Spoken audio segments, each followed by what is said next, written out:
Ahead this morning, school secrecy, the alarming number of schools in one state that are going against federal policies to hide a student's gender identity at school from parents.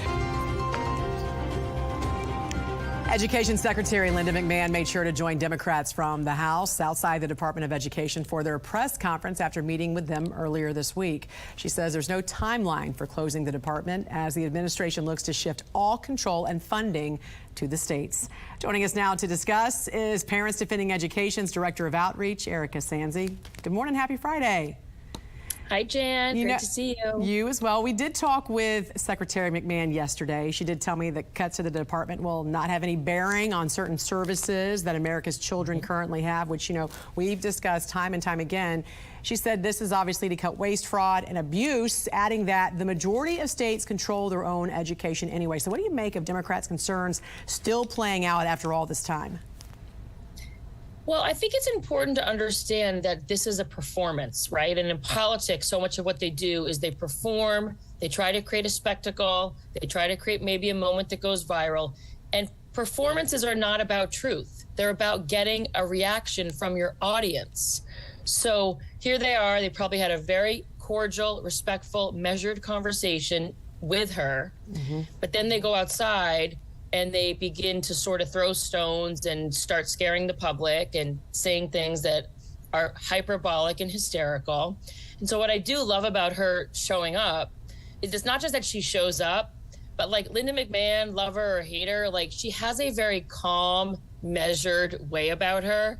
So if there's a group of people with their hair on fire and then she just kind of walks in and just states the facts calmly, it does neutralize the situation. So I think it was a very smart play on her part. And she did take the air out of their balloon. She did say it was a very respectful conversation. And to be fair, too, some Democrats there also said that they appreciated that she met with them face to face. So sometimes it's not them. It can also be, mainstream media with a narrative as well, and not just, a particular lawmaker. Two other big topics she discussed with us was the consequences for states who violate Title IX and parental rights, federal laws, which, by the way, require parents to be allowed to review all of their child's educational records, including any documents related to gender identity.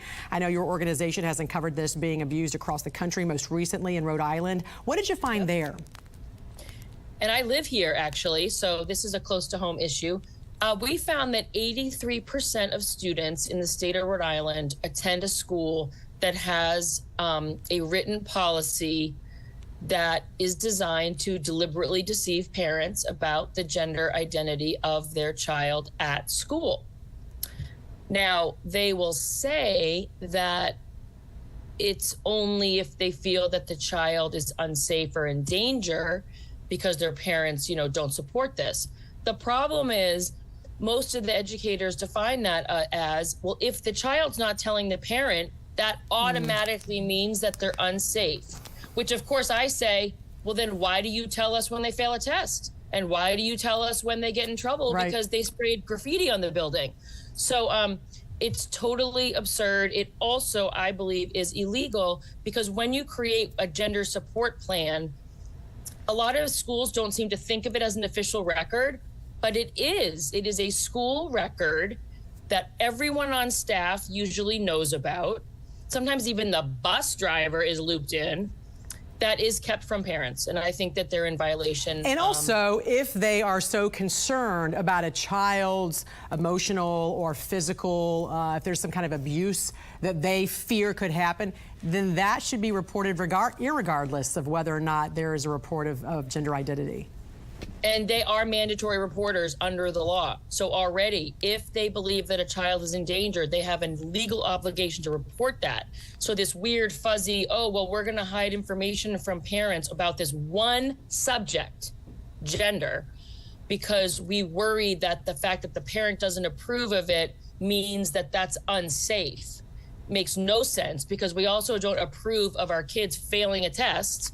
And we don't approve, of our kids getting in a fight at school, and they don't hide that information from us. Exactly.